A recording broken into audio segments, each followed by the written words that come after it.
Hi, my name's Don Tipping, and welcome to the Agrarian Renaissance podcast, where we explore tools and techniques for creating a resilient, regenerative community and stable regions where we look to one another rather than outside ourselves for the solutions to the problems that we face in our lives.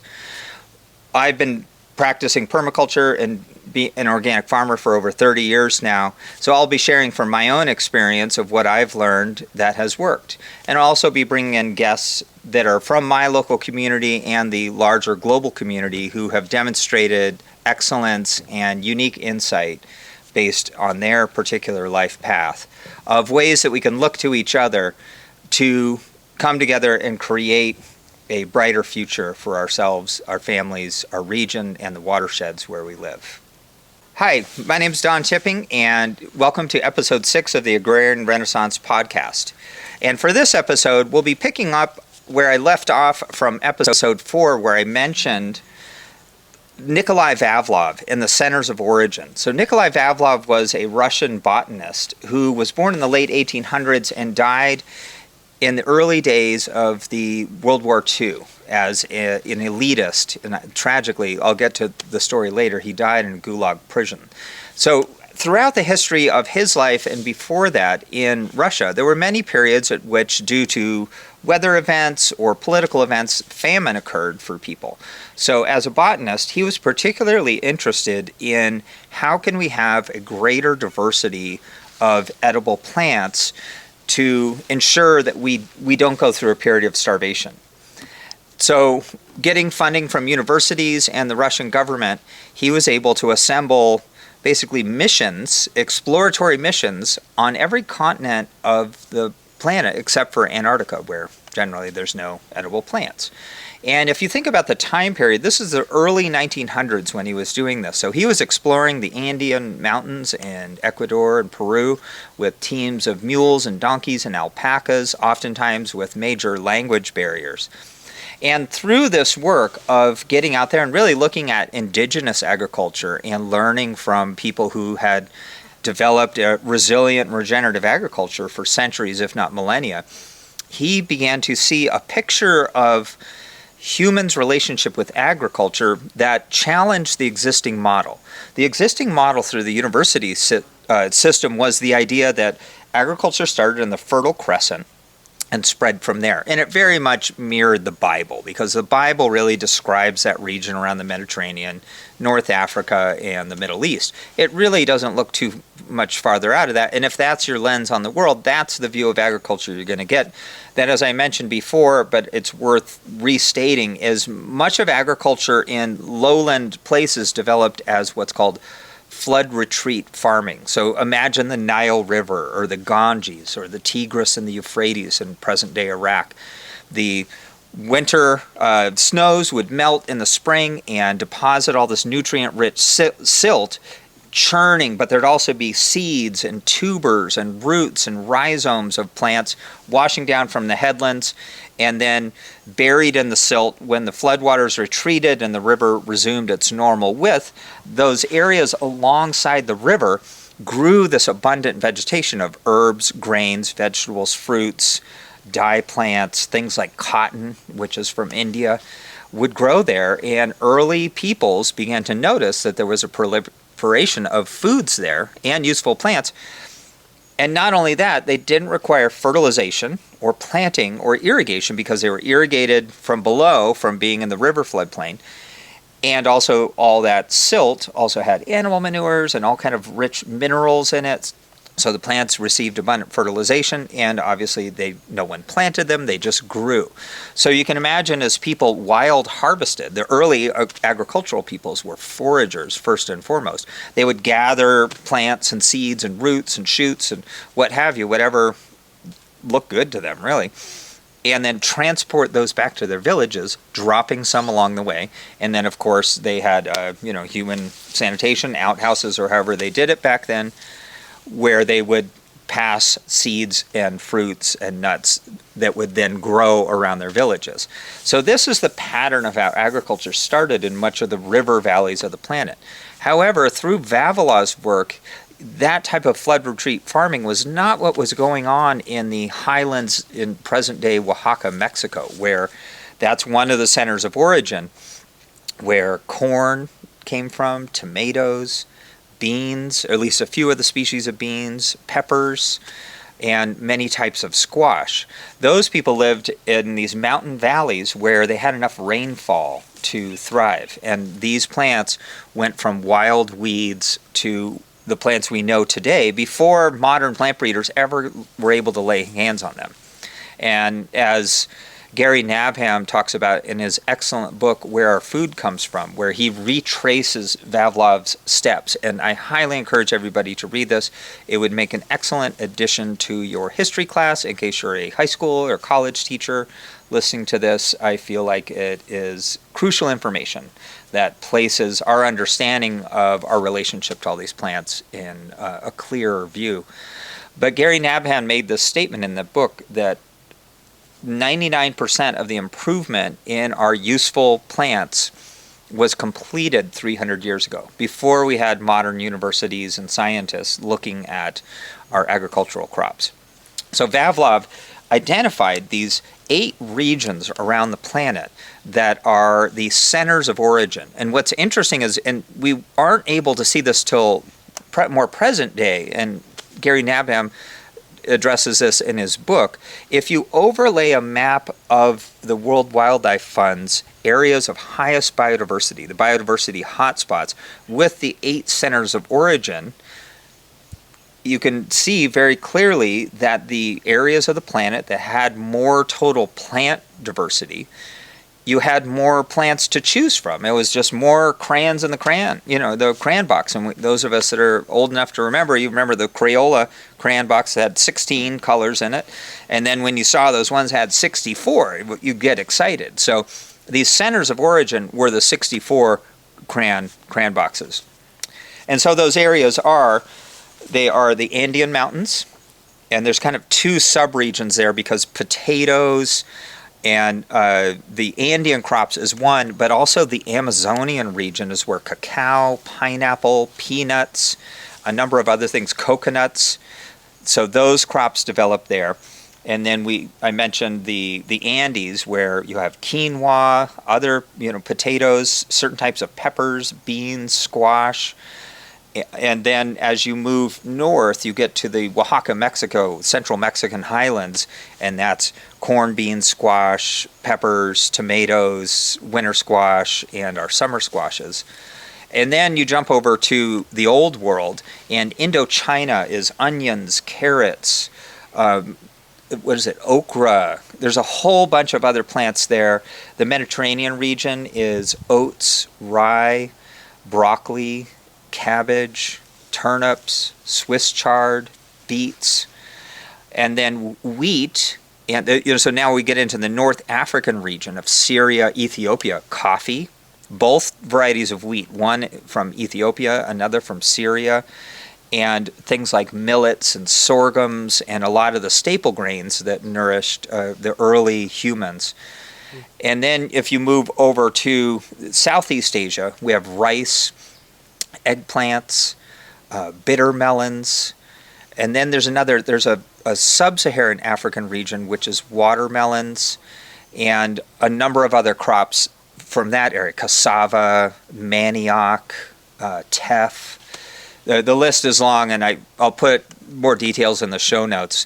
But you can see this picture, and if you go back to Jared Diamond's book that I mentioned in an earlier episode, but for myself, I've read it a few times, and if you haven't, I'd encourage you to do so. He was an ornithologist who did a lot of his doctoral work in Borneo, and he was trying to answer the question from an indigenous friend. They were walking along the beach of how come the white people have all the nice things? And as he thought about it, he was like, part of it, he came up with his answer, which is guns, germs, and steel. And the germs were, no one even knew what was going on. It wiped out a lot of indigenous people, the vast majority of them, without everyone even knowing. But a key thing in this that he unlocked is you can think those Andean peoples, like think the Inca Empire, highly advanced, but they couldn't exactly take their basket of crops across the equator north because things are strongly adapted to day length and latitude. So I'll get into that in basically part 2 of this episode.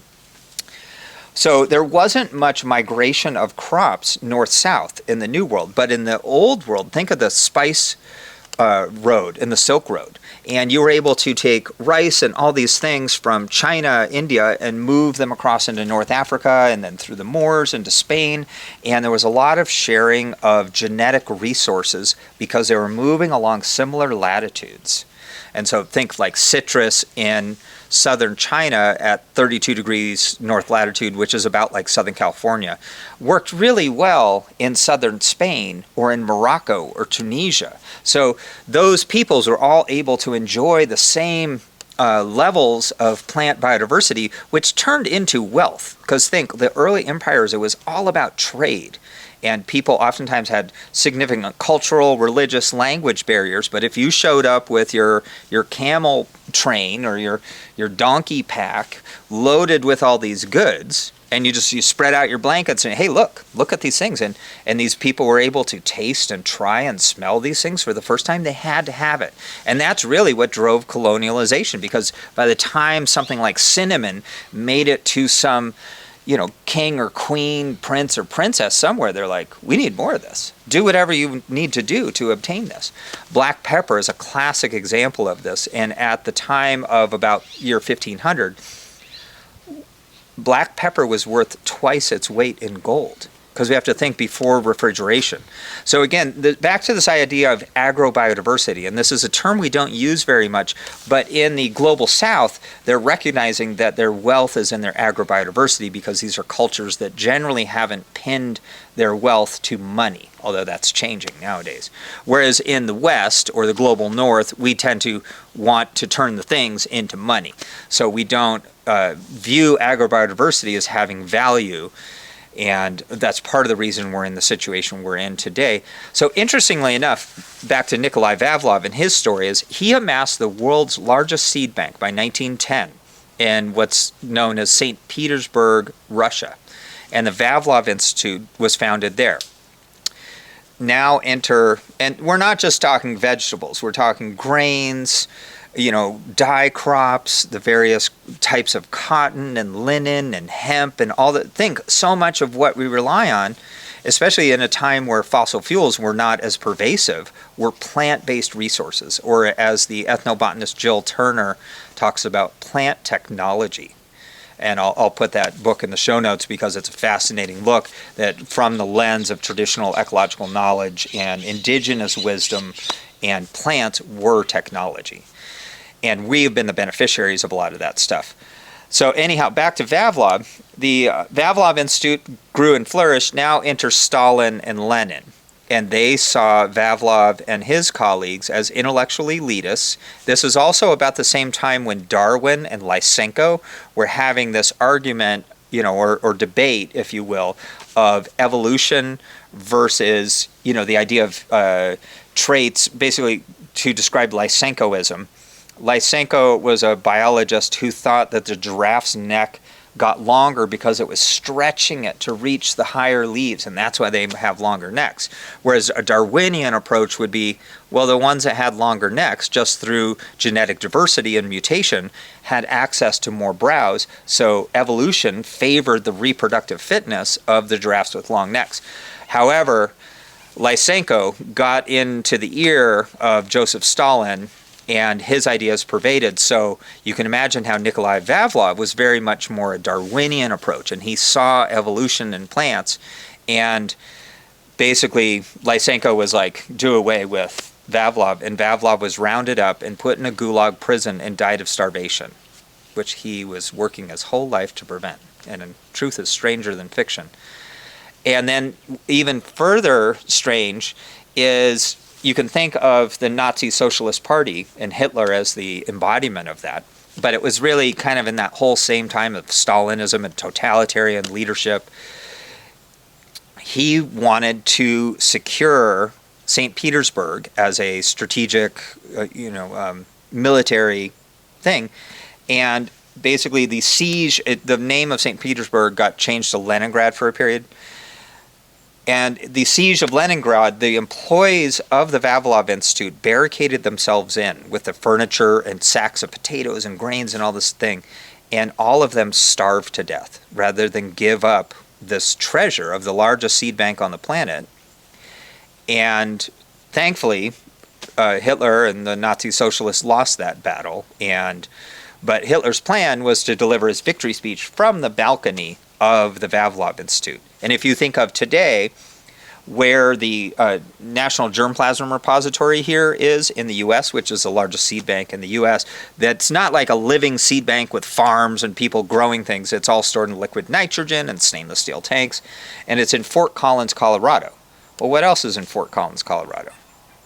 Where the nuclear silos are, which is as far as possible from intercontinental ballistic missiles. So in a future episode, I'll talk about a trip to Kenya and how I began to understand that seed freedom equaled food security, equaled women's rights, which is human rights. So similarly, agrobiodiversity, you look here in the U.S., they strategically put the seed bank right next to the nuclear silos because they knew that's important. We need to protect these things. So on a similar level to the story in Kenya that I'll unpack later, how agrobiodiversity equals seed security and seed sovereignty, which gives you food security, and ultimately it's a human rights issue because we have access to more foods, flavors, textures, aromas, and all the richness that's allowed every element of culture to flourish.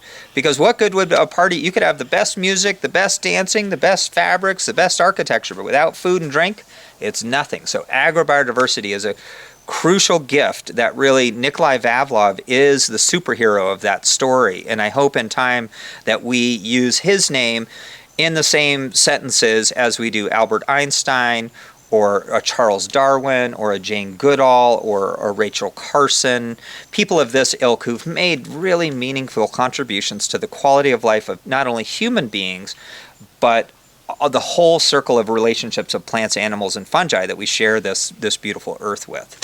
So hopefully you learned something today. There'll be lots to follow up on. If you're a reader, I encourage you to check it out. And there's you'll never be able to be a xenophobic person ever again when you understand every cup of coffee you drink, you have the ancient Ethiopian people to thank, or every piece of bread, the ancient Syrian people to thank for bringing a wild grass or a wild bush, in the case of coffee, to our use today. And same, I'll put a link in the show notes around one of my favorite podcasts personally is Plants of the Gods with Dr. Mark Plotkin, and he does a great one on cacao that came from the rainforest.